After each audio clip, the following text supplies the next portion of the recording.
Amigas, amigos, buenas noches. Bienvenidos al programa en vivo de Plan B a través de las redes sociales. Saludamos a Juan Carlos Calderón y Susana Morán de la redacción de revista Plan B. Buenas noches. Buenas noches, Fermín. Buenas noches, Susana. Buenas noches a todos y cada uno de ustedes. Gracias por estar con nosotros nuevamente a las 7:30 para comentar los hechos del día, las noticias, los análisis de las noticias que han sucedido y en esta ocasión muy especial presentar nuestra edición semanal, ¿no? que estamos actualizando cada semana, pero por las circunstancias del COVID casi que lo estamos haciendo diariamente. Pero con Susana de la redacción de Plan B tendremos un tema especial que queremos presentar con ustedes y también vamos a conversar de dos temas coyunturales muy importantes con la concejala de Quito, Luz Helena Coloma, con quien vamos a conversar. Luz Helena, buenas noches, bienvenida. Buenas noches, muchas gracias. Estamos en vivo en Facebook y en Twitter, y entonces... bienvenida y gracias por estar con nosotros. Decíamos que con Luz Helena vamos a conversar sobre la decisión del Consejo Metropolitano de declarar en realidad que Quito deba mantener su semáforo en rojo hasta fines de mayo. Y también vamos a conversar con Juan Cubi, que es editorialista de Plan B, experto en salud pública y efectivamente sobre el tema que queremos, sobre la salud pública. Y finalmente, y aunque eso será parte del programa igual al inicio, con Víctor Hugo, quisiera que lo presente Susana. Bienvenido, Víctor Hugo Orellana. Buenas noches con todos. Y gracias a los lectores también por seguirnos. Sí, efectivamente, hoy voy a entrevistar a Víctor Hugo Orellana, quien está pasando por una situación, él y su familia está pasando por una situación difícil en Guayaquil, que es el no encontrar a su ser querido fallecido, ¿no? Entonces, esta situación se está agravando y él nos va a contar su experiencia. Listo, vamos, Fermín. Sí, es bueno, nos contactaremos entonces en breves minutos con nuestros invitados. Hoy vamos a pasar revista a las cifras oficiales. El gobierno ha entregado nuevamente cifras con relación a la situación de la enfermedad de la COVID-19 en el Ecuador. Según este último reporte, el gobierno declara haber tomado 64.558 muestras para COVID. Hay 24.258 casos confirmados, de los que solamente 15.728 se han confirmado a través de pruebas de PCR. El resto están relacionados con pruebas rápidas. El gobierno también declara 26.703 casos descartados, 16.732 por PCR y 9.971 por pruebas rápidas.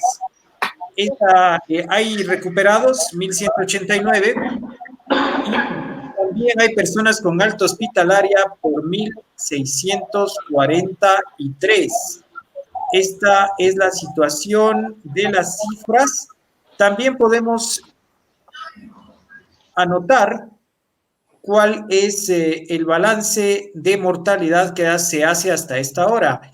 871 personas fallecidas por COVID, diagnosticado, 1.212 personas fallecidas por probable COVID, lo que supera ya a las 2.000 personas. Hoy hemos superado 2.083 personas, Juan Carlos, en relación con la epidemia del COVID en Ecuador. Efectivamente, Fermín, son 2.083 personas, de las cuales se suman probables COVID, como dice el gobierno, y confirmados COVID. ¿Qué significa esto? Los probables COVID tienen que ver que hayan tenido síntomas o que hayan acudido a hospitales con los síntomas o que hayan fallecido en relación a personas que están infectadas y que no se puede confirmar que efectivamente, o sea, no les han hecho las pruebas efectivamente de PCR y por tanto son probables COVID, pero según la semántica epidemiológica tienen nexo absolutamente con la enfermedad y deben ser considerados como tal. y el gobierno todavía sigue presentando las cifras por separado, pero en general deben ir juntas. Aún hay todavía 7.000 fallecidos, y lo ha reconocido el ministro de Salud, en Guayaquil, 7.000 personas fallecidas adicionales, ¿no es cierto?, que todavía se está investigando las causas de su muerte.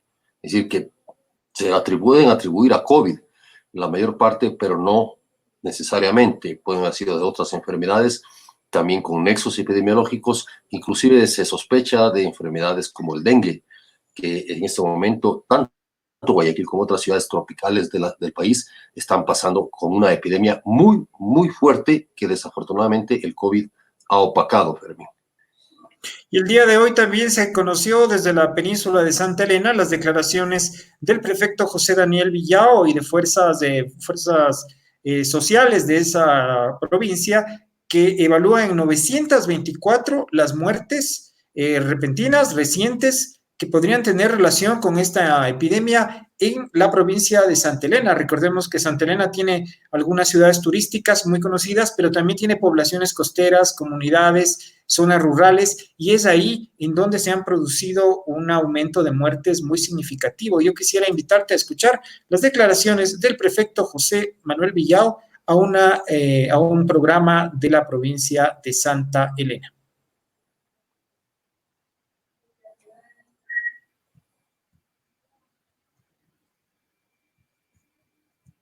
Muchas gracias. Mire, en la provincia de Santa Elena en este momento existe la información oficial que efectivamente es la que genera el COE provincial y el COE nacional, que es en virtud de las pruebas que se realizan en nuestro territorio. Las pruebas donde se determina quién está positivo de COVID y quién no. En virtud de eso es que se hace una información oficial. Pero lo que nosotros podemos mencionar, y respetando siempre los protocolos, yo soy un hombre que respeta siempre cada una de las posiciones y más la ley, en este momento del estado de excepción que nos encontramos, la realidad que se presenta en la provincia de Santa Elena en cuanto a los fallecidos, porque no los puede esconder, no los puede desaparecer. Los fallecidos, nuestros hermanos peninsulares, están ahí. En este momento tengo una tabla que ha elaborado junto a la información que está desarrollando de los cementerios del municipio de Salinas, del municipio de La Libertad, el de Santa Elena y también de las juntas parroquiales. En este momento, según el corte que estaba revisando dentro del Departamento de Sistemas y de Planificación de la Prefectura de Santa Elena, recogiendo estos datos de los cementerios de las personas fallecidas, en este momento tenemos 889 fallecidos desde el 16 de marzo hasta el día de ayer. Como vemos, el prefecto ha cruzado la información oficial con los cementerios, las inhumaciones en los cantones de la península de Santa Elena, y la cifra que da es realmente alarmante, Juan Carlos. El día de ayer significa 24 de abril, que es el día que cortaron. Las cifras pueden hoy, en estos últimos 4 días, haber aumentado. El impacto, es decir, eso significa 880 y pico muertes adicionales de la tasa normal que se mueren las personas en Santa Elena, pero el impacto es sobre las comunas, básicamente sobre las comunas costaneras y el interior de la provincia de Santa Elena, aunque hay impactos en La Libertad también, en Santa Elena como tal y en el Cantón Salinas, lo cual hay un clamor, un llamado, un pedido de las fuerzas vivas, de la prefectura, de un comité de crisis que se ha armado de la ciudadanía en Santa Elena para afrontar esto. Nosotros hacemos el puente para que esto sea conocido por las autoridades, aunque ya han recibido 2 cartas, una dirigida directamente al presidente de la República y otra al COE Nacional, para que se tomen cartas en el asunto, Fermín. Y yo creo que, digamos, por el número de invitados, creo que es importante dar paso a Susana para primero presentar la edición de hoy y hacer la entrevista con Víctor Hugo para contar su historia. Gracias Juan Carlos. Bueno, nosotros estamos por publicar un reportaje que explora y que quiere evidenciar esta preocupación que cada vez se está tornando en una situación alarmante. Ya los testimonios están saliendo todos los días de posibles pérdidas de sus familiares fallecidos cuando han sido recogidos por el gobierno. Quisiera arrancar con un contexto. Hace aproximadamente un mes, el gobierno estableció una fuerza de tarea conjunta que es la encargada o fue la encargada, o sigue siendo la encargada de hacer los levantamientos de los cuerpos en las casas y de enterrar a todos los fallecidos, tanto de casas como de hospitales, en los cementerios de Guayaquil. En esta fuerza de tarea que está encabezada por el funcionario Jorge Watted, ha dicho que, o sea, hace más o menos unos 15 días vimos la cifra que ellos lanzaron, que fue espeluznante, casi 7,000 fallecidos en pocas semanas en Guayaquil. Entonces, eso se vio, se evidenció el desborde de esta situación en la ciudad. La Fuerza de Tarea Conjunta está, según lo que ha dicho oficialmente, enterrando los cuerpos en 2 cementerios. El uno es el Parque de la Paz de Pascuales, a donde van los fallecidos que han recogido en las casas y en los hospitales del Ministerio de Salud, y el otro cementerio es en la Aurora, a donde van los fallecidos de los hospitales que tiene el IES en la ciudad. Ahora, revisando las declaraciones respecto a las denuncias de las familias que están diciendo que los fallecidos no son ubicados, que no los logran encontrar una vez que se lleva esta fuerza de tarea conjunta, los cuerpos pierden contacto y desconocen el lugar donde están siendo enterrados. El 12 de abril, ante las críticas, Watted negó totalmente y rotundamente que existan cuerpos fallecidos. Dijo además que en algún momento tuvieron 30 personas que estaban sin identificar, pero que ya las habían identificado y que las estaban sepultando. El 25 de abril esas declaraciones se modificaron. Jorge Watted dijo que habían como alrededor de 200 cuerpos pendientes en 2 morgues móviles, porque hay que recordar que las morgues de los hospitales colapsaron por el número de fallecidos, así que se tuvo que ubicar unos contenedores refrigerados fuera de los hospitales para ir almacenando ahí los cuerpos hasta encontrar espacios en los cementerios. Y Jorge Watted dijo que 80 de estos 260 cuerpos pendientes por enterrar estaban por validar información. Exactamente qué quiere decir con validar información no sabemos hasta el momento. Por eso, y por esta situación y por los continuos denuncias de los familiares, entre ellos se encuentra el señor Víctor Hugo Orellana, que nos acompaña el día de hoy. Él es hijo de la señora Celida Piedad Solórzano, de 72 años, que falleció el 31 de marzo, posiblemente por COVID. Ella falleció en la casa, en su casa, no llegó a ser atendida por ningún centro de salud y según los síntomas que presentaban, posiblemente falleció por esta enfermedad. A ella, los familiares llamaron al 911, la retiraron, ella falleció el 31 de marzo y la retiraron el 1 de abril a las 5:30 de la tarde, y desde entonces Víctor Hugo y su familia desconocen el paradero de la señora Celida Piedad Solórzano, es decir, estamos hablando de alrededor de 27 días que la familia no sabe del paradero del cuerpo de en este caso de la madre del señor Víctor Hugo. Por eso le hemos invitado y le agradezco muchísimo por participar y por contarnos esta dura experiencia. En primer lugar, me quiero solidarizar muchísimo con usted y con su familia. Entiendo que esto es una situación que a nadie le gustaría pasar, evidentemente, pero a ustedes lamentablemente les ha tocado, y la primera pregunta que quisiera hacer es, ¿qué pasó o qué han hecho ustedes después del 1 de abril cuando llegaron agentes de la policía a retirar el cuerpo de su madre? Muy buenas noches con todos. Primero, gracias a Plan B por darme este espacio para yo contar mi historia. Muchas gracias, Susana, muchas gracias, Fermín y todos los invitados. Como decía Susana, pues nuestro calvario comenzó no solo desde que falleció nuestra madre, pues porque es algo tan doloroso y a la vez muy duro porque nos sentíamos impotentes en poder ayudarla. Y más allá pues de llevar a hospitales, que lo hicimos, lo llevamos a hospitales, llevamos a diferentes lugares donde nos los atendieron.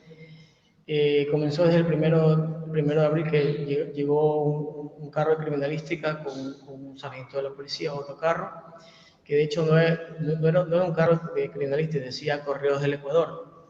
Entonces, desde ahí comenzamos un poco preocupados y lo único, nos tomaron los datos, hicieron una acta de función manual y solo nos dijeron que iba a ser dirigido para el hospital de Guasmo, ¿no? Y que esperábamos días que iba a salir la página oficial donde teníamos que buscar pues, y saber dónde fue aceptada para poderla visitar, como el gobierno lo había decretado. Dejamos pasar 2 o 3 días más, esperamos que la página salía y efectivamente salió y comenzó nuestra revisión y no teníamos resultados. En vista de esto, pues pasaron más días, aproximadamente 8 días, y comenzó nuestra preocupación más fuerte. Mi sobrina, que vivió con mi madre y es como la hija, fue como la hija, pues ella, en vista de que yo estaba un poco delicada de salud también, ella tuvo que irse ese día, pues al hospital no había, ya eran más de las 2 de la tarde, no había transporte, obviamente por cuestiones de lo que decretó el gobierno, que no podíamos salir, entonces fue en bicicleta hasta el hospital a preguntar. Simplemente le dijeron que no, que todos los cuerpos que estaban en ese momento ahí eran los que habían fallecido en el hospital, que los que habían levantado de las casas habían sido dirigidos al cementerio, en este caso de Pascuales, ¿no? Simplemente lo que hicimos, pues, se tuvo que regresar y un día jueves, que me tocó sacar mi carro, fuimos para allá y yo me introduje al cementerio. Estaban reunidos policías y militares en una reunión en ese momento, para la redundancia, y me pude colar, me pude meter donde estaba un tractor. En ese momento había 2 containers, efectivamente había abierto uno y estaban sacando cuerpos. Vi a mi mano derecha que había ataúdes y a personas más al fondo donde estaban recogiendo los cadáveres y siendo depositados, en este caso en ataúdes. Salió un militar que me vio y me dijo: ¿qué hace aquí? Y le dije: no, la verdad vengo a saber, no tengo respuestas. Y salió una persona encargada con el listado en ese momento y me dijo: mire, el listado no está aquí, déjeme buscar en otro, pero apunte mi número que yo le puedo dar información ya en la noche. Así fue, le escribí y me dijo que no está en ese listado ni en listados posteriores. Eso fue aproximadamente por el 10 o el 12 de este mes. Él entró, la persona encargada del cementerio de Pascuales, el listado encargado, entró desde el 3 y de ahí no tenemos noticias.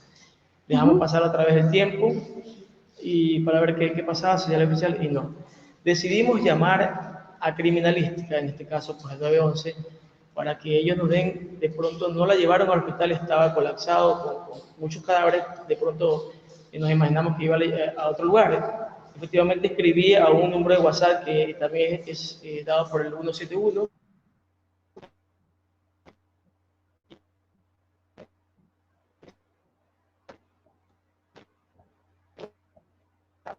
Creo que se está perdiendo el audio. Víctor Hugo, no sé si me escucha, no sé si puede, quizá se fue la señal, no sé si me escucha ahí. Creo que el audio se nos fue.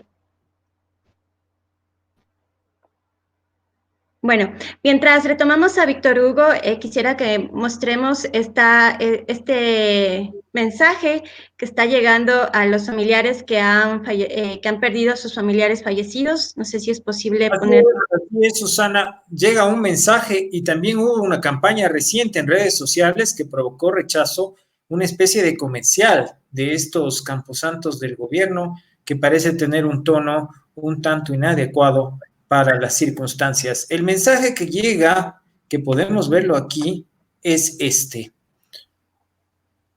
Buenas noches, nos permitimos informarle que el cuerpo de su familiar aún se encuentra en las morgues móviles dispuestas para estos casos. En días posteriores será sepultado en el campo eterno de Pascuales.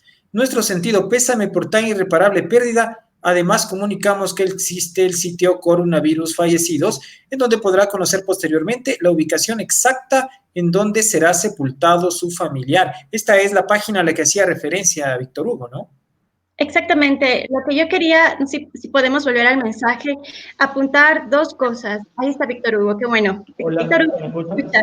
¿Nos escucha Víctor Hugo? Sí, sí, ¿me escuchan sí, ustedes? perfecto. Ahí hemos olvidado con el audio. Bueno, retomando su testimonio, usted nos decía que fueron hasta criminalística a preguntar si es que tal vez en las morgues de criminalística estaba el cuerpo de su madre. ¿Qué sucedió después? Ok, como le decía, yo escribí por chat a esta página que nos dieron, a este WhatsApp, que es de 171, y verificaron que el cuerpo, o sea, que sí estaba en la lista y que el cuerpo estaba en criminalística. Decidimos ir hasta allá, mi hermana y mi sobrina, pues, y mi sobrina pues pudo ingresar y le dijeron que sí, estaba en una hoja de Excel el nombre de ella, pero que no estaba el cuerpo ahí, que seguía en el hospital de Guam. Inmediatamente se fueron ellas a investigar y exactamente dijeron lo mismo en el hospital de Guasmo, que ya no había cuerpos y que la policía mentía. Que la policía mentía porque aquí los cuerpos no están en el hospital del Guasmo. Ya se fueron hace tiempo al parque, en este caso al cementerio Pascuales. Vuelvo y repito, todavía tengo contacto con la persona que está en Pascuales recibiendo los listados y no aparece. Entonces, esto es indignante, esto es algo que Así es. difícil de creerlo y soportarlo. En este momento estoy tranquilo, pero mi familia está devastada, todos estamos devastados porque no sabemos nada de ella. Le pedimos a las autoridades, al gobierno, que nos den una solución, porque esto no puede ser. Y como representante, no solo mío, de muchas familias que también están pasando por esto, que es verdaderamente alarmante y muy preocupante. Sí, yo quisiera comentar con Víctor Hugo el mensaje que estábamos viendo previamente, este mensaje que le llegó a través del número de chat que ha dispuesto el gobierno. Y yo quisiera que ustedes, estimados lectores, puedan ver este mensaje, porque lo que dice este mensaje es que en este caso, la madre de Víctor Hugo no se encuentra en las morgues móviles, es decir, si no falleció en un hospital donde pudiera estar en una morgue de un hospital, y si no se encuentra en las morgues móviles, ¿en dónde está básicamente este mensaje? Y lo he visto porque no es la primera vez que me llegan, ya varios familiares me reportan y me envían que les envían ese mensaje cuando no tienen una explicación en dónde está su cuerpo. La pregunta grande que queda es, ¿dónde están estos cuerpos? Si no están en las morgues móviles, si no están en las morgues de los hospitales, ¿dónde están los cuerpos en este caso, de su madre y de otros familiares más? Por supuesto. ¿Cómo se ha sentido usted con estas respuestas que le han dado? Por supuesto que indignado, por supuesto que incrédulo ya en lo que nos dice el gobierno, en este caso las autoridades. Hemos decidido pues hacer videos para subir a las redes sociales que se haga viral, y no solamente eso, hemos tenido la oportunidad pues por radios, también un corresponsal de BBC pues me tomó una entrevista y también lo subí a Twitter, donde también me he podido conectar, señor Water, responder simplemente que ya estoy mapeado, que siguen buscando y que esperemos, porque lo van a hacer unipersonal, ya va a ser algo un poco más fuerte la búsqueda, pero no nos basta con eso. Ya hemos escuchado tantas versiones y tantas cosas que creemos que estamos incrédulos. Nosotros lo que queremos es que nos digan dónde está el cuerpo, si está en un lugar, si ya no lo pueden sepultar por cuestiones de espacio, que nos lo den a nosotros, que nosotros buscamos el recurso necesario para sacarla de ahí y sepultarla como ella se merece, porque ella fue una madre ejemplar. Fue una persona pues que luchó mucho por nosotros, sus hijos, y estamos muy preocupados. Víctor Hugo, una pregunta. Tengo entendido que el gobierno dio un plazo de 24 horas a las personas para que retiraran el cuerpo y si no lo iban a enterrar ellos. ¿Ustedes les dijeron al gobierno, entierren ustedes el cuerpo o el gobierno simplemente se llevó el cuerpo y hasta ahora nadie sabe dónde está? La muerte de mi madre, ella duró 13 días y obviamente nosotros tratamos de recuperarla y no pudimos. no esperábamos que fallezca tan rápido. Somos de escasos recursos y decidimos apelarnos pues, a lo que el gobierno decía que le iban a llevar, iba a ser una sepultura digna y tranquila. Entonces, nosotros llamamos al 911, ellos llegaron al día siguiente afortunadamente, porque habían casos de cuerpos que tenían hasta 5 días. Entonces, afortunadamente llegaron al día siguiente, pues, y nos dejamos llevar porque el gobierno en teoría estaba haciendo la cosa bien. Entonces, decidimos que ellos lo hagan. Inclusive recibimos una llamada de 911 que no fue identificada, donde nos ofrecieron el servicio de que si no querían que vayan ellos a retirarla, ellos nos ofrecían el servicio de una funeraria o de un lugar en un cementerio, y que obviamente querían dinero o querían que nosotros invirtiéramos en ese momento. Pero estábamos tan devastados con la noticia que en ese momento dijimos, no, la verdad, esperemos que ellos vengan a retirarla y hagan lo normal, pero ya son 28 días que no sabemos nada. Entonces, créame que es algo tan doloroso para nosotros y muy preocupante, ¿verdad? Así es, Víctor Hugo. Quiero destacar el testimonio de Víctor Hugo. Ellos, a diferencia de otras familias que por miedo o por temor a las restricciones no han ido a buscar a sus familiares, en el caso de Víctor Hugo y su familia, ellos han salido a buscar en cada uno de los lugares que les han dicho donde posiblemente está el cuerpo de su familiar. Para hacer un recuento, ellos fueron físicamente a 3 lugares en Guayaquil: al Hospital El Guasmo, al Cementerio de Pascuales y a Criminalística. Y en ninguno de esos lugares se encuentra el cuerpo de la madre de Víctor Hugo, lo cual me parece que es un testimonio muy revelador sobre lo que está pasando tal vez muchas familias, ¿no?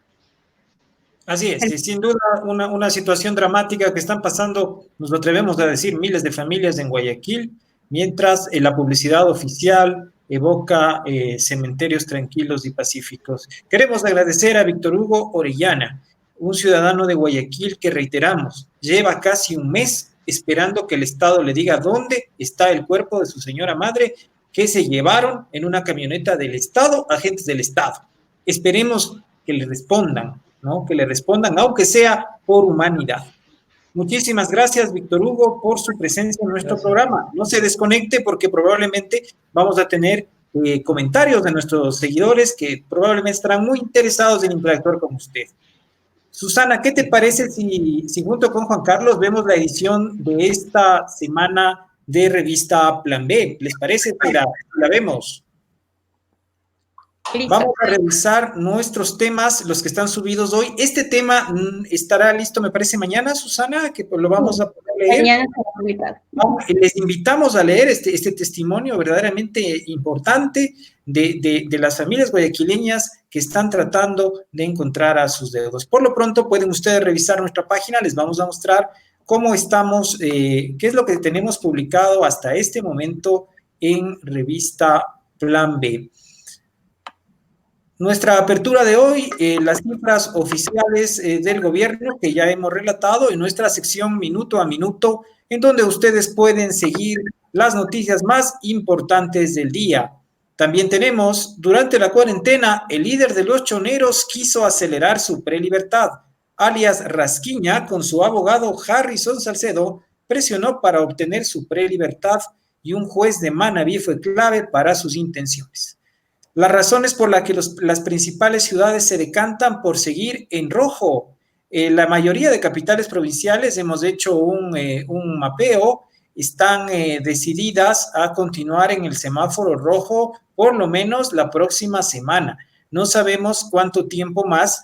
El grueso de la población ecuatoriana, las ciudades que hemos analizado representan casi 6-7 millones de habitantes, van a continuar con semáforo rojo, según han dicho los alcaldes. Ahí pueden ustedes ver las razones de esa decisión.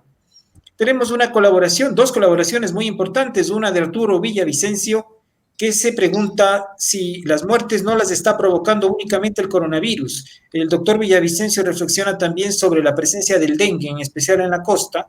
Tenemos otra colaboración de Fernando López Milán, El pollo nuestro de cada día, que es un informe sobre los impactos de la industria de la carne de pollo en el Ecuador. Además, ¿Sirven de algo las duchas de desinfectantes sobre personas y calles? Hay una polémica sobre esto que llaman los túneles de desinfección, que son realmente una especie de aspersor de 2 metros de largo, que puede costar hasta $3,000, y hay médicos y científicos en el Ecuador y en el exterior que dudan de que realmente tengan utilidad. Tenemos otra colaboración de Patricio Carpio Benalcázar, quien reflexiona sobre la pandemia, el capitalismo, la sociedad industrial, todo esto a propósito de esta crisis global en la que nos encontramos. Y también una nota sobre los pecados de Rafael Correa. Esta es una reseña de la sentencia que salió ya, se publicó la sentencia, más de 400 páginas de sentencia, en donde se condena a Correa y a los jerarcas correístas a pagar casi $15 millones de indemnización. Les llamamos también a leer en nuestro panel de ideas con firmas como Patricio Moncayo, Carlos Rivera, Carlos Arcos Cabrera, Rodrigo Tenorio Ambrosi, Juan Carlos Calderón, entre otros. Esta una breve reseña de lo que tenemos publicado hasta este momento, Juan Carlos. Perfecto, Fermín, gracias, Susana. Aquí lo que quería destacar este reportaje que va a salir publicado, este testimonio de Víctor Hugo, es espeluznante. Yo no me puedo poner en los zapatos de él, de su familia y de todos los que están viviendo este drama. Guayaquil ha sufrido una hecatombe humanitaria, una verdadera mortandad solamente en un mes, entre la última semana de marzo y a mediados de abril, son cerca de 7,000 muertos. Esto es algo que nunca había pasado, por lo menos en la época moderna, en esta ciudad, y de ahí se derivan estos dramas de personas que buscan. En realidad tendríamos que hablar de cadáveres desaparecidos, algo inédito en el Ecuador. Y entonces seguiremos conversando con Víctor Hugo. Y a propósito de las ciudades, para entrar ya en la coyuntura, estimados amigos, compañeros de Plan B, este tema de cómo el gobierno entregó la responsabilidad de la decisión de las ciudades para que las ciudades decidan si seguir o no en semáforo rojo después del 4 de mayo, porque es después del 4 de mayo. Según el gobierno, del 4 de mayo, que es de este domingo en 8, entramos a la etapa de distanciamiento, el próximo domingo.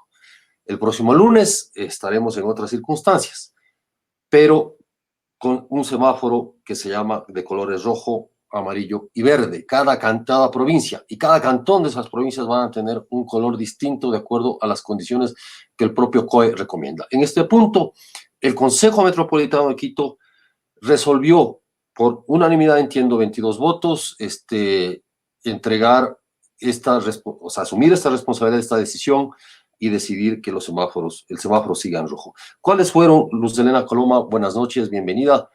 ¿Cuáles fueron las razones por las cuales el Consejo Metropolitano tomó esta decisión? Bienvenida.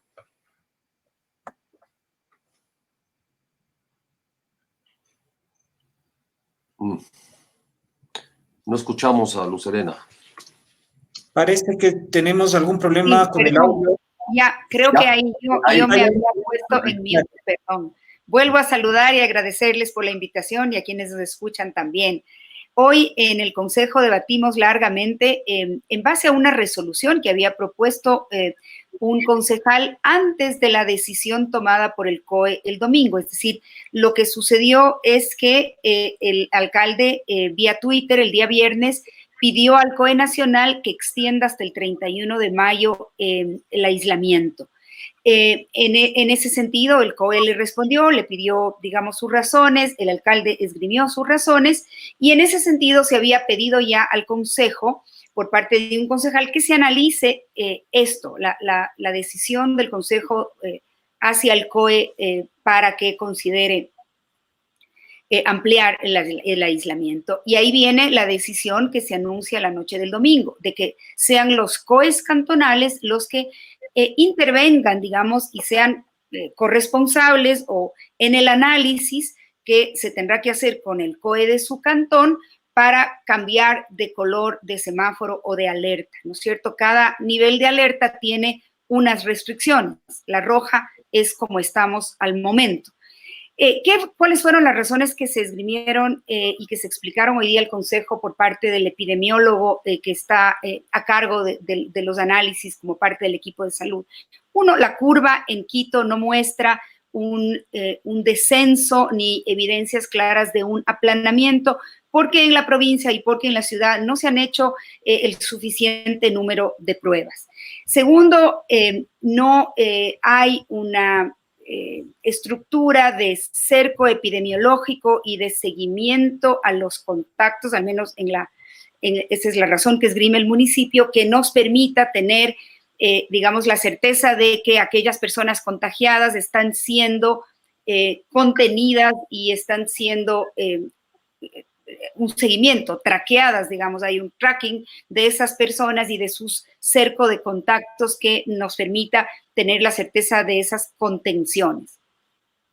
También el alcalde había dicho, no tenemos la suficiente conciencia de la importancia del distanciamiento, que creo yo que es, digamos, la única arma que tenemos realmente en nuestras manos para combatir esto, el distanciamiento, el autocuidado, el uso de la mascarilla, la higiene, etcétera. No hay la suficiente, digamos, conciencia de eso.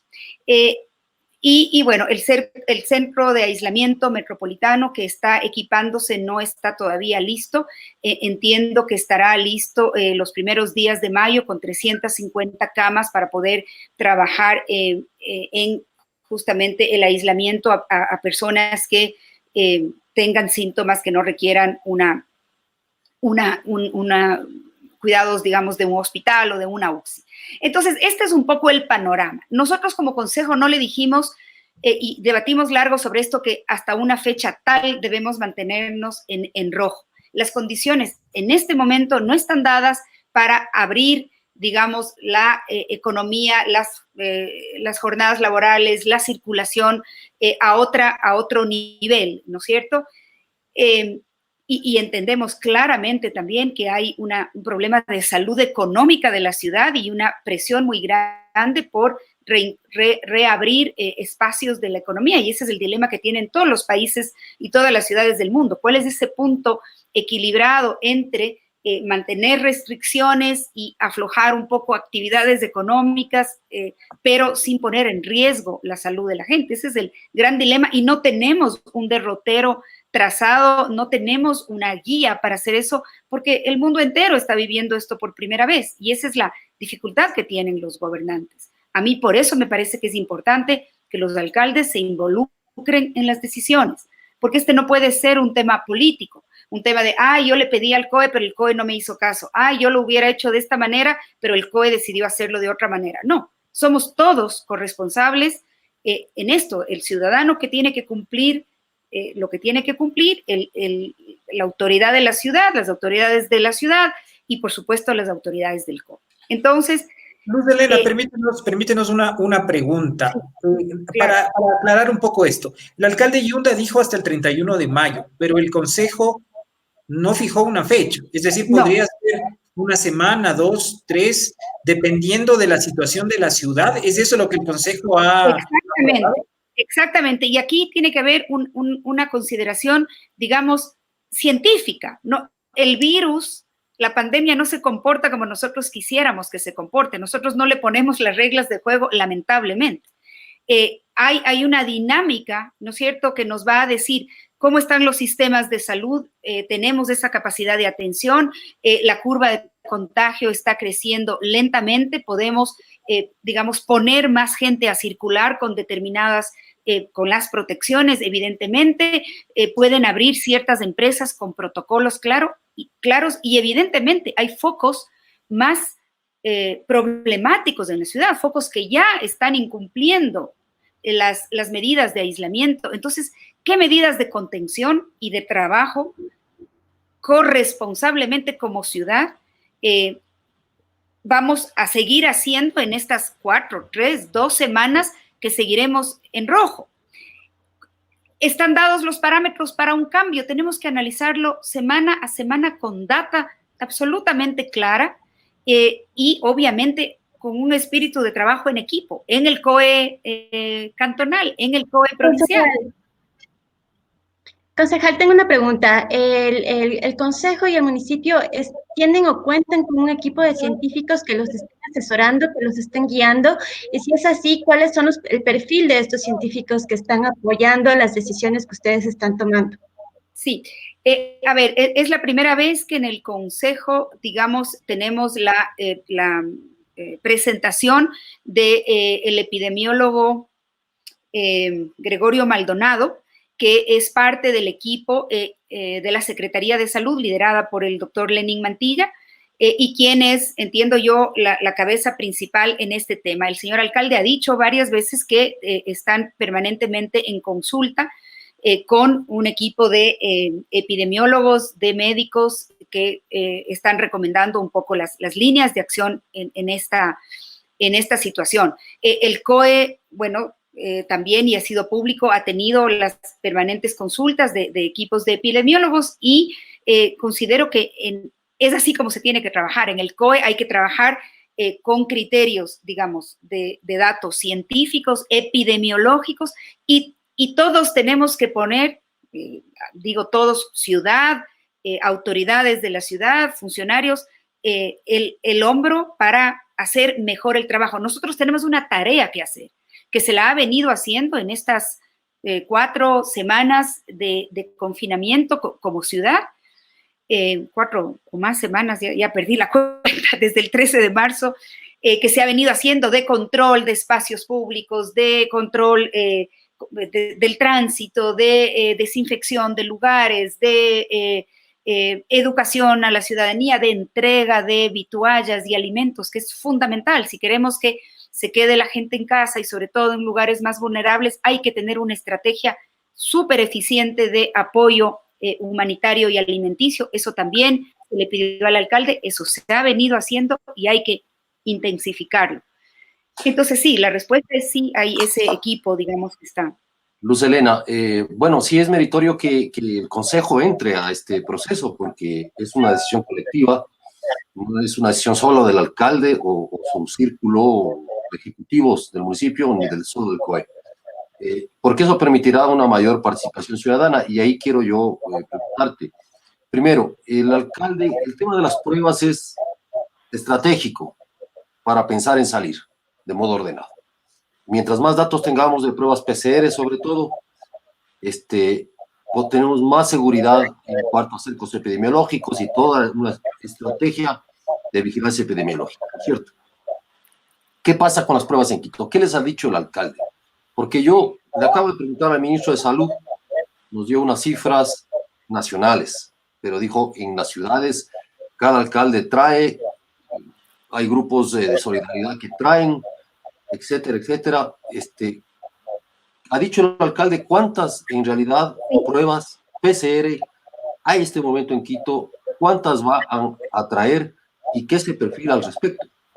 De acuerdo, yo coincido con esa pregunta fundamental. Lo que se dijo hoy día en el Consejo, ante el Consejo, en la presentación del epidemiólogo, es que las pruebas que tenemos en este momento son 4 veces menos, digamos, que el número de pruebas que se ha hecho en Guayaquil, obviamente por las circunstancias, se entiende. Es decir, se han corrido, el alcalde hizo un anuncio público de las primeras pruebas que llegaron, no tenemos el dato exacto de cuántas de estas se han corrido de parte del municipio, y ayer se informó que llegaron 50,000 pruebas y que se ha firmado ya el convenio, porque todo esto también es reciente.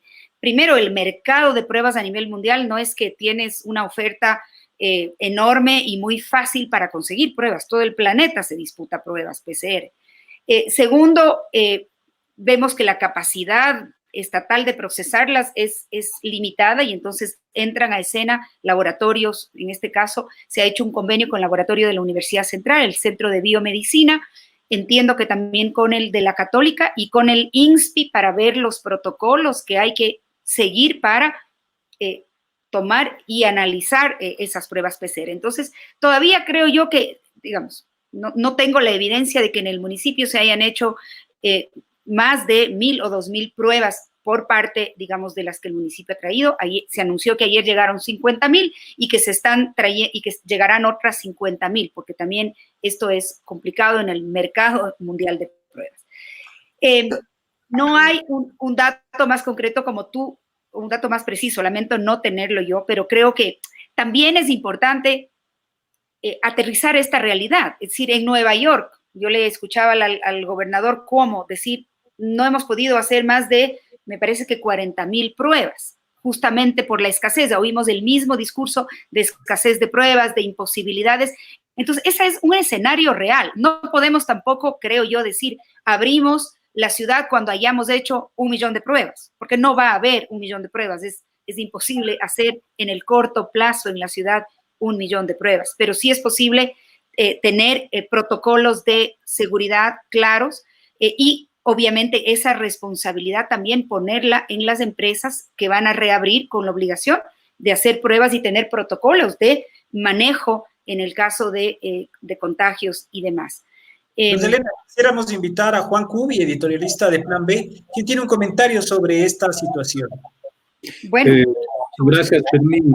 Y en buena hora que esté Ludelena Coloma como concejala del Cantón que podría transmitir esta información.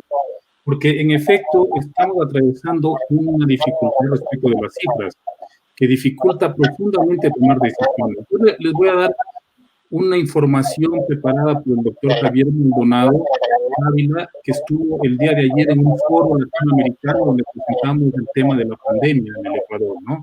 Estas son solamente proyecciones que están hechas a partir de ciertos cálculos estadísticos oficiales, ¿no? Y mediante eso se puede hacer unas relaciones para poder calcular cuánto en efecto o qué cifras en efecto son las más cercanas a la realidad. Fíjense en lo siguiente. En abril del 2019, el número de fallecimientos en el país fue de 6.075.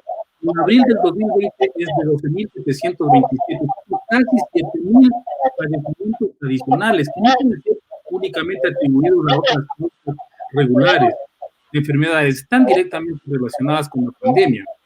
En ese sentido, obviamente, si es que tiene 7.000, casi 7.000 fallecidos más, quiere decir que el número de contagiados por COVID es exponencialmente mucho más grande que los que están reportando oficialmente, por obvias razones, y es un cálculo matemático bastante simple.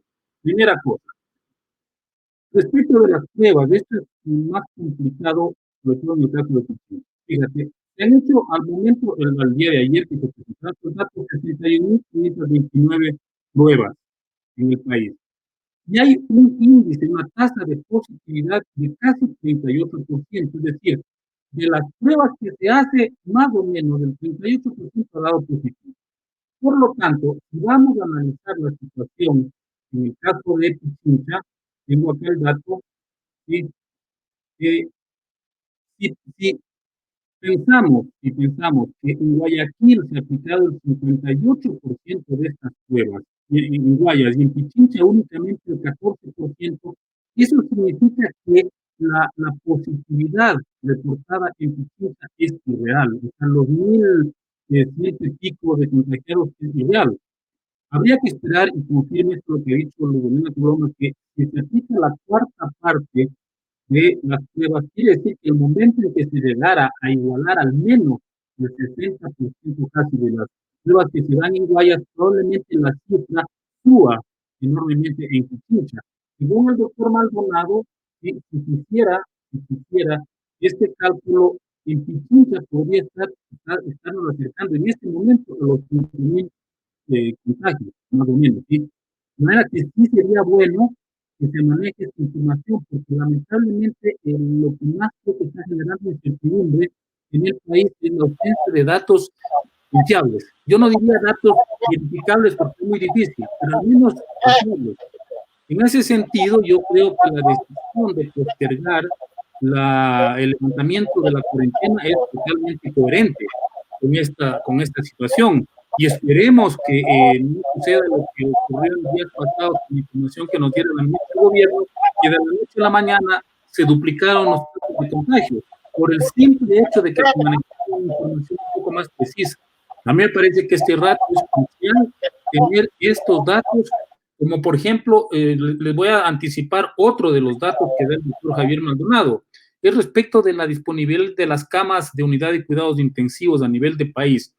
Pichincha está relativamente bien, ¿sí? Hasta el momento, suponiendo que las proyecciones que se hacen de contagiados pudieran llevar a casos severos, ¿sí? Pero vean el caso de Esmeraldas. Según el doctor Maldonado, en Esmeraldas ya hay 7 unidades de cuidados, camas en unidades de cuidados intensivos, 7. Y dado lo que ya hemos previsto, lo que estamos ya anticipando que ocurre en Esmeraldas, podría, según estas proyecciones, llegar a necesitarse 430, 429 camas de unidades de cuidados intensivos, y en Esmeraldas hay 7. Al menos en Pichincha los datos estarían más equilibrados. Según las proyecciones que les di anteriormente, con esos datos un poco más aproximados, en Pichincha podríamos llegar a tener en los próximos días la necesidad de unas 250 camas cuando Pichincha dispone de 334. Es decir, estaríamos en capacidad de asumir. Pero el país entero, si se dan las proyecciones que se están viendo con esta información, en el país hay 1.183 camas y podríamos llegar a necesitar en los próximos días o tiempos 1.411. Esas son las situaciones reales que estamos enfrentando. Y lo que sí debemos hacer nosotros es, obviamente, exigirle al Ministerio de Salud información mucho más confiable, mucho más clara, más actualizada. No es una cuestión de que nos vengan y nos digan que han confirmado determinado número de casos cuando las evidencias, cuando la información estadística del propio ministerio dice lo contrario. En ese sentido, pues yo felicito la decisión, obviamente, del Consejo Municipal de Quito de mantener la cuarentena y espero que sea viable, que se pueda llegar a un número mucho mayor de pruebas para tener una información que permita tomar decisiones más, digamos, más apegadas a la idea de proteger la salud y la vida de la población. Así es, Luz Helena, si puedes comentar esto, te agradecería que actives tu micrófono. ¿Está funcionando? Sí. De acuerdo, esto tiene que ser un esfuerzo conjunto, creo yo. El municipio tiene que poner ahí su parte, como decía, se anunció que habían 50,000 pruebas que llegaron ayer y entiendo que están llegando otras 50,000. Ahí tendríamos 100,000 pruebas. Pero es importante y es el momento de que el Ministerio de Salud también revele, digamos, cuántas pruebas, porque lo están haciendo pruebas PCR de lo que he visto en sus anuncios aleatorias, ¿no es cierto?, en barrios, en sectores, justamente para poder tener un dato de índice de circulación del virus o nivel de contagios que te puedan dar una proyección de circulación del virus que tenemos en la ciudad. Entonces, saber exactamente cuál es justamente eso, la proyección para estas 3 o 4 semanas hasta terminar el mes de mayo, de número de pruebas que nos puedan ir dando una data más real. Porque, por otro lado, Juan, lo que tú decías, podría haber muchos más contagiados, el número en Pichincha y en Quito sería bastante mayor, eso también lo dijo el epidemiólogo ahora, si la cifra está oficialmente alrededor de 1.900, ¿no es cierto?, de datos de tests confirmados, con las proyecciones, este médico hablaba de alrededor de 5,000 contagios y positivos en Pichincha.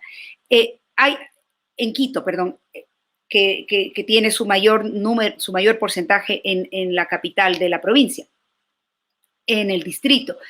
Pero creo que aquí hay estos dos elementos que se deben conjugar: distanciamiento social, aislamiento, ¿no es cierto?, para evitar un crecimiento que colapse la disponibilidad de los sistemas de salud en la ciudad, y que cause un caos como el que hemos visto en otras ciudades, por un lado, pero por otro también la necesidad de un número de contagios paulatino, ¿no es cierto? Si es que necesitamos que la población se vaya contagiando para que vaya generando una inmunidad, estos dos factores tienen que de alguna manera conjugarse de la mejor manera para no causar catástrofes. Me explico. Sí. Angela Merkel decía cuando tomó la medida muy fría y estadísticamente que entre el 60 y el 70% de la población de Alemania se va a contagiar, porque así es como opera el virus. No queremos que eso se contagie en un solo mes, y tampoco queremos que haya una tasa de mortalidad elevada en ese contagio. Quisiéramos que nadie se muera de esto. Pero tenemos que enfrentar también la realidad de los contagios como una realidad que se va a dar en el distrito metropolitano.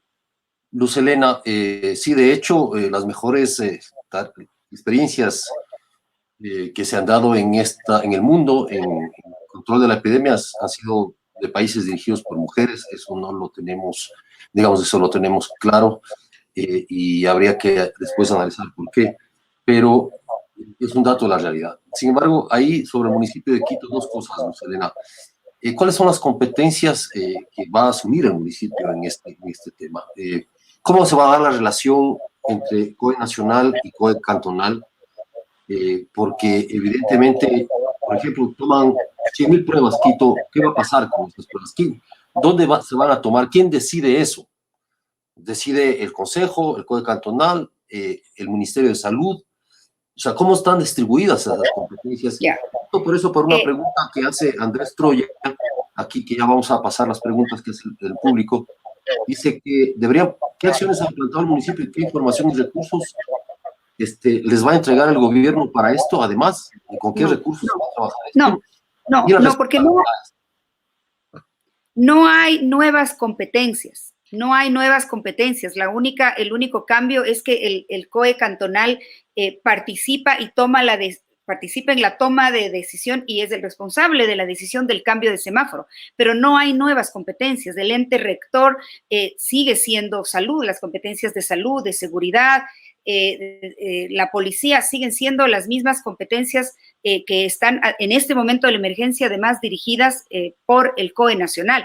Eso nos exige, y creo yo que está muy bien que así sea, una coordinación, como se ha venido dando. Un compañero concejal es el delegado al COE provincial, al que va usualmente el alcalde, y ahí están obviamente delegados de salud, de seguridad, de policía, de todas las instancias representadas en el COE provincial, donde se toman las decisiones y donde se expresan también los requerimientos y necesidades de la ciudad. Ese ha sido, el alcalde lo ha reiterado hoy en el Consejo, un trabajo permanentemente coordinado, y así tiene que seguir siendo. Ahora, estas particularidades, se necesita en la provincia idealmente o en el distrito tener 200.000 pruebas, me invento, para tener una data certera de cómo evoluciona la curva epidemiológica. Ministerio, ¿usted cuántas va a hacer? ¿Cuándo? ¿Entre qué fecha y qué fecha? Ok, municipio, tenemos capacidad de hacer X número. Esas coordinaciones son las que se tienen que dar en esa mesa del COE.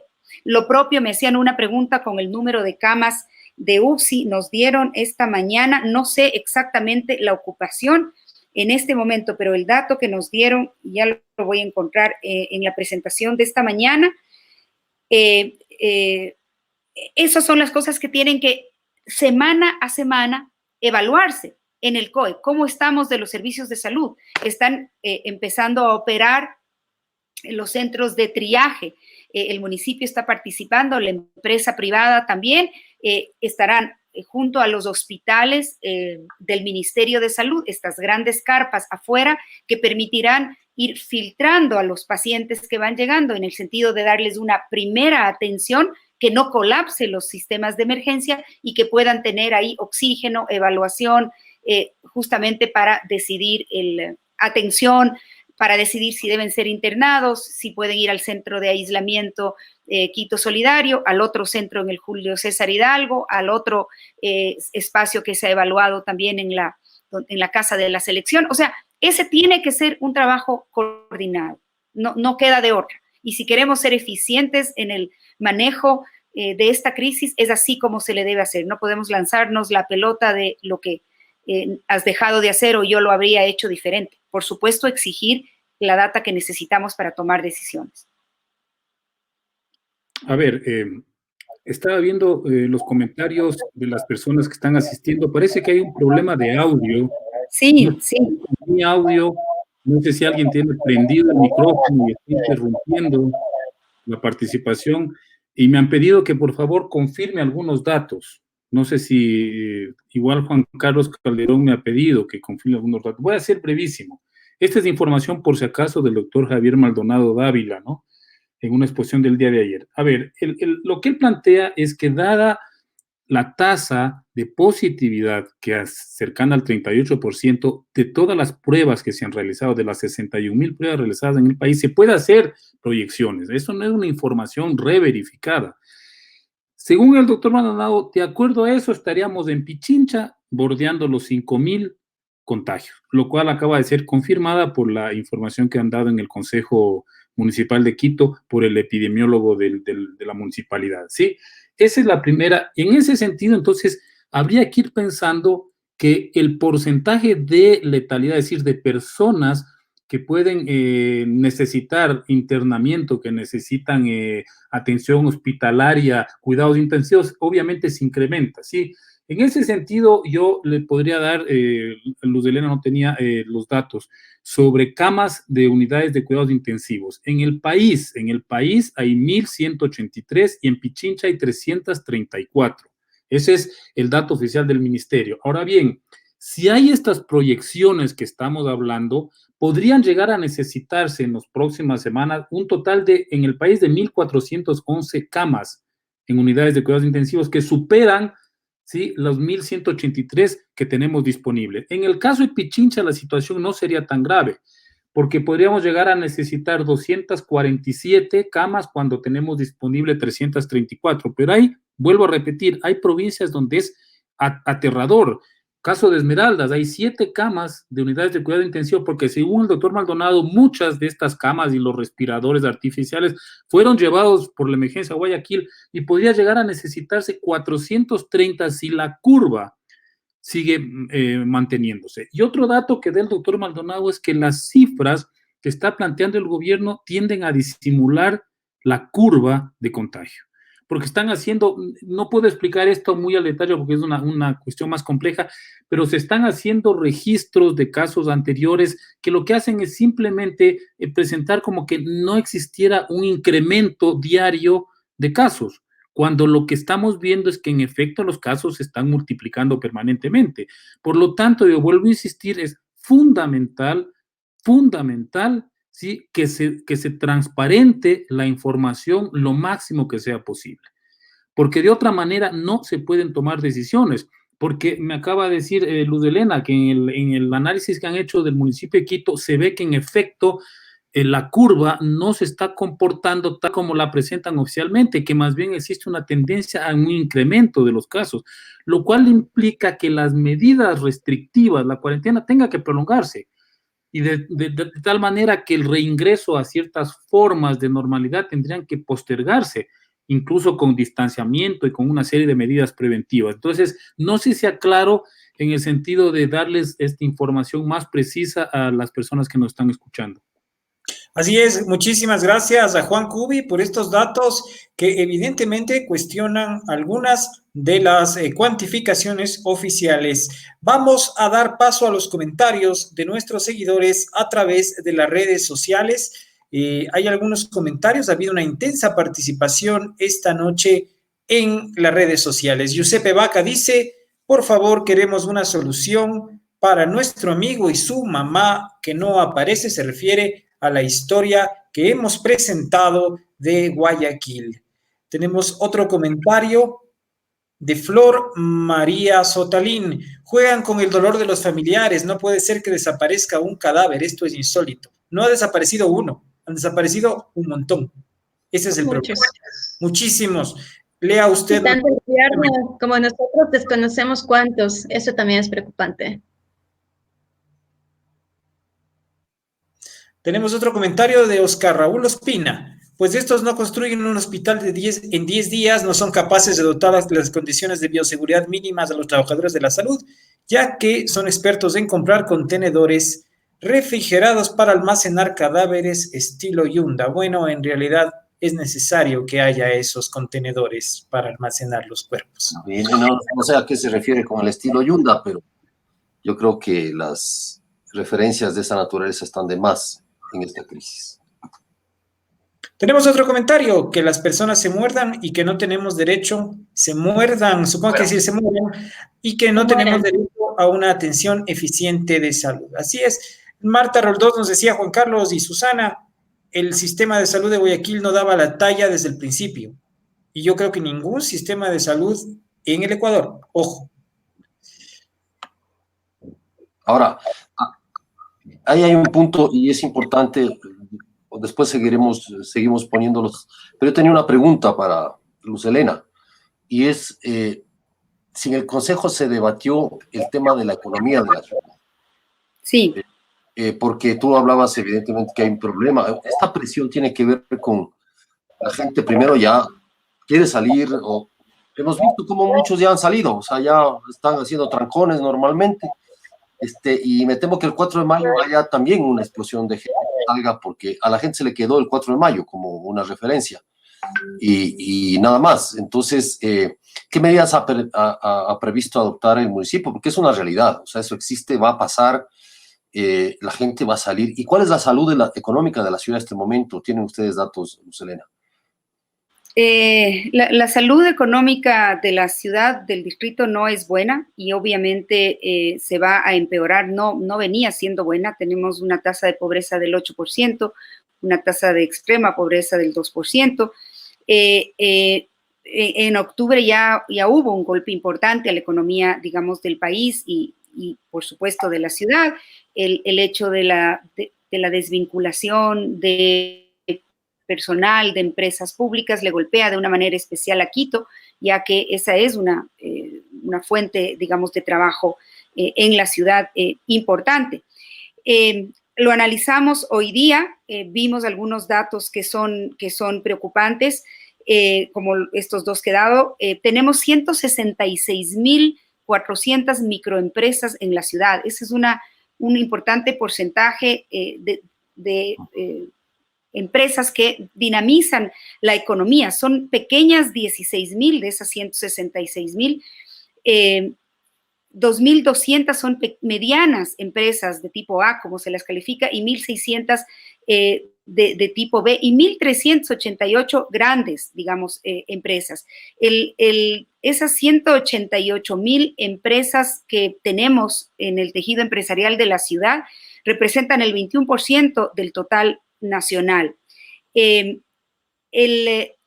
53% de la generación de empleo en la ciudad se da en las pequeñas y medianas empresas, que obviamente son las que en este momento están siendo golpeadas con especial dureza, porque no pueden abrir y no tienen probablemente el músculo financiero para soportar 2 meses de paras con el pago correspondiente de sus gastos.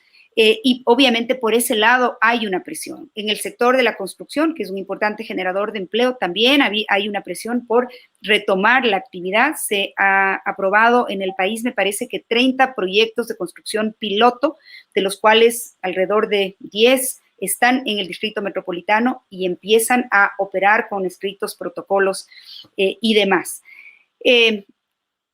Se dijo en la presentación del Consejo justamente que es importante encontrar este punto que pueda equilibrar la necesidad de trabajar con la necesidad de proteger la salud a través del aislamiento. Ahí las estrategias para dinamizar el consumo de lo local, la promoción de los pequeños comercios, etcétera, etcétera, y se ha venido haciendo y se nos explicó de un interesantísimo proyecto para fortalecimiento de las tiendas de barrio, por ejemplo, que desde la Secretaría de Desarrollo Productivo se ha venido haciendo en estas semanas, con capacitación, con soporte, con fortalecimiento comercial y de estrategias para que las pequeñas tiendas puedan abrir. Muchas de esas, a pesar de que legalmente pueden abrir, no lo habían hecho por temor, por miedo al contagio, etcétera, etcétera. Creo que es importante en la ciudad, como decía yo antes, encontrar este equilibrio que permita ir de a poco en el momento adecuado y con las protecciones adecuadas. Esto no se puede tampoco acelerar porque podría haber rebrotes que nos generen problemas mucho más graves después. Pero como digo, el planeta entero, todas las ciudades y todos los países están justamente en este debate. ¿Cómo abrimos? ¿Cuáles son las condiciones que se deben cumplir para hacerlo? Las pruebas, la capacidad de aislamiento, de seguimiento es importantísimo. Los sistemas de salud, el manejo de las cifras, por supuesto, fundamental. Pero ¿cuál es esa fórmula para abrir? ¿Cuáles son esos indicadores que se tienen que cumplir? ¿Y cuál es el trabajo que tiene que hacer la ciudad también? Y eso es lo que queremos ir evaluando cada semana para poder tomar una decisión en cuanto al cambio del semáforo. Muchísimas gracias, Luz Helena, por tu participación en el programa. Ha quedado entonces ya claro cuál ha sido la postura del Consejo Metropolitano esta tarde. Es continuar en el semáforo rojo hasta nuevo aviso. No han fijado una fecha y están tomando en cuenta una serie de consideraciones. Quisiéramos invitar a Juan Cubi para una reflexión final sobre la situación de la salud en el Ecuador. Él es un analista de temas sociales y de temas de salud y recordemos también, tiene una muy leída columna en nuestro portal. Juan, tu conclusión. Bueno, yo creo que lo que queda en evidencia es que tenemos un colapso de un sistema que no solamente es un sistema sanitario, es un sistema económico que ha provocado que exista una debilidad estructural para enfrentar algo como una pandemia. Existen en este rato, pues, aprovechamientos políticos que son tremendamente condenables de echarle la culpa a uno o al otro, cuando lo que estamos viendo es que arrastramos históricamente desde hace muchas décadas una lógica médica que lo único que tiende es a debilitar las capacidades de una sociedad de enfrentar esta y otras amenazas. Te pongo un ejemplo muy sencillo.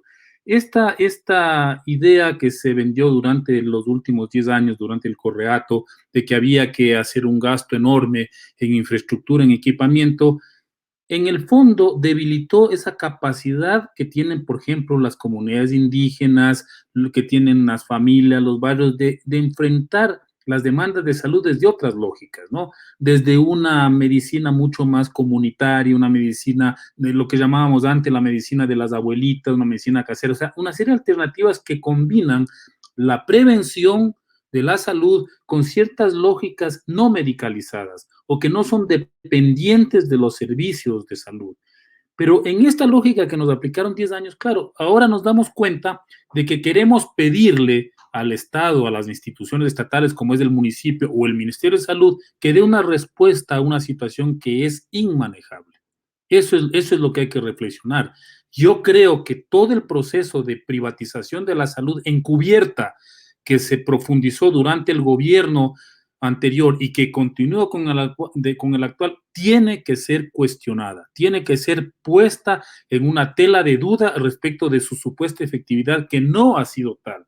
No hay que olvidar que 25 años de gobierno social cristiano en la ciudad de Guayaquil, que vendió la idea del modelo exitoso de atención médica, ha colapsado, ha fracasado estrepitosamente, porque esa no es la salud que queremos y necesitamos las sociedades. Creo que esa es la reflexión fundamental.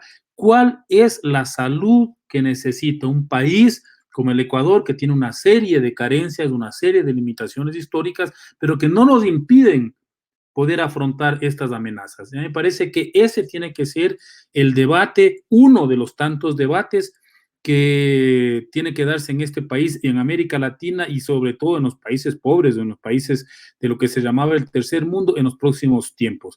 Y Fermín, muchas gracias por haberme dado la posibilidad de intervenir en este espacio. Muchísimas gracias a ti, Juan. Recuerden ustedes, Juan Cubi, uno de nuestros columnistas, pueden seguir sus columnas en nuestra página www.planb.com. Quiero invitar al equipo de Plan B para nuestras conclusiones finales. Juan Carlos, Susana. Susi. Bueno, quiero arrancar yo. Primero agradecer a Víctor Hugo por su testimonio, por su relato tan humano y tan fuerte que nos ha dado esta noche. Yo creo que como medio estamos muy comprometidos por seguir estas historias. Los datos, lo hemos visto, hay los anuncios, pero detrás de esto tenemos historias de personas, de familias que están pasando por situaciones complicadas. Ya lo veníamos diciendo en el tema de las funerarias hace varias semanas, cómo colapsaron, cómo las familias no podían y estaban en la crisis de poder enterrar a sus fallecidos. Luego las familias que no podían o no pueden acceder o no pudieron acceder al sistema de salud, y ahora nos encontramos con una tercera crisis, creo yo, una tercera crisis humanitaria en Guayaquil, que es que tiene que ver con familias que no encuentran a sus fallecidos y que se los entregaron al gobierno, ¿no? Entonces el Estado tiene que responder por ellos, y las familias merecen definitivamente una explicación. Gracias, Víctor Hugo, por estar esta noche. Muchas gracias a todos. Gracias. Gracias, Víctor Hugo. Nuevamente, como equipo de periodismo, que estamos siempre comprometidos con los derechos humanos, los derechos de las personas, nos solidarizamos con usted, con estas familias. Realmente hay que asumir que en este país puede pasar esto, es gravísimo. El Estado lo mínimo que puede dar es precisamente la seguridad a sus ciudadanos, seguridad para al menos ser enterrados y entregar sus cuerpos a sus deudos. Gracias por su atención. Sobre lo que planteaba Luz Helena al final, yo creo que es la hora de la gente, o lo que decía Juan también, es hora de las personas, es hora de las organizaciones. Creo que el Consejo Metropolitano haría muy bien en apoyarse, en anclarse en los líderes barriales, en los líderes de las ligas deportivas, en los líderes de las asociaciones de comerciantes, para que haya una corresponsabilidad, una participación colectiva, para que de aquí, de esta crisis, nazca de alguna manera un tejido social fortalecido que no nos disuelva, ¿no es cierto?, como sociedad, porque es lo que está pasando en este momento. Yo siento que hay una disolución social, todo el mundo obviamente se esconde en sus casas aterrado, porque se puede morir, o se puede morir su mamá, o su papá, o sus hijos, y hay que enfrentar y convivir con el virus. Las sociedades como de Europa, como de la española, la italiana, han enfrentado una situación muchísimo más grave que en el Ecuador, exceptuando Guayaquil, que ha tenido esta situación catastrófica, pero han dicho, hay que aprender a convivir con el virus, no podemos escondernos, y yo insisto en eso. Hay que salir ordenadamente, hay que salir respetando las distancias, hay que aprender a vivir con el virus y cuidándonos a nosotros mismos y cuidando a los demás, al prójimo, no solo a la familia, sino al que está en la calle. Si no lleva mascarilla, decirle amablemente, oiga. Y otro factor interesante, Fermín, es que, y amigos, es que Francia ha dicho, vamos a convivir con el virus y vamos a salir de esta, pero Francia va a entregar 100 millones de mascarillas a su población, obviamente que se cercana a los 50, 100 millones de mascarillas gratuitamente a todos sus ciudadanos semanales, 100 millones de mascarillas semanales. Y yo creo que el municipio de Quito debiera entregar mascarillas a todo el mundo de manera gratuita, ¿no es cierto? Viendo el mecanismo, obviamente, para que esto suceda y que no haya revendedores, pero podríamos hacerlo y deberíamos hacerlo, porque si el uso de mascarillas es obligatorio, esto va a elevar el precio de las mascarillas, va a elevar el precio de los guantes, va a elevar, la gente pobre, muy pobre, no va a poder pagar una mascarilla. En realidad pasa eso, o es dentro de la mascarilla o la comida. Entonces, me parece que hay una idea por ahí que podríamos hacerlo. Víctor Hugo. Sí, nada más contar algo final. Creo que esto ya llega a autoridades y como si nos digan la verdad, si en realidad está perdido el cuerpo de ella, si no está siendo identificado, si no está siendo etiquetado. Podemos darle características de cómo fue, cómo salió ella de la casa, su vestimenta, fueron cosas adicionales que le pusimos, un crucifijo. Y detalles como esos, si hay la oportunidad pues, de poderlo buscar y poderlo encontrar pues, con esos detalles, ¿no? Agradezco mucho pues, a Plan TV, gracias a Fermín, gracias a Susana y pues Juan Carlos, muchísimas gracias y espero que este mensaje llegue a todos pues, ¿no? y llegue a las autoridades pertinentes, que es lo que queremos, que nos den una solución. Muchísimas gracias y bueno, esperemos ya buenos resultados.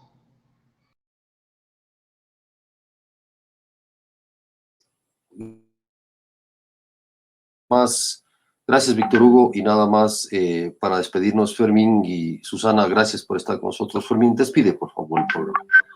Bueno, muchísimas gracias. Los invitamos mañana a nuestra edición diaria a las 19:30 y les recordamos que este programa se reprisa a través de YouTube en breves momentos más. Muchísimas gracias a nuestros invitados y buenas noches.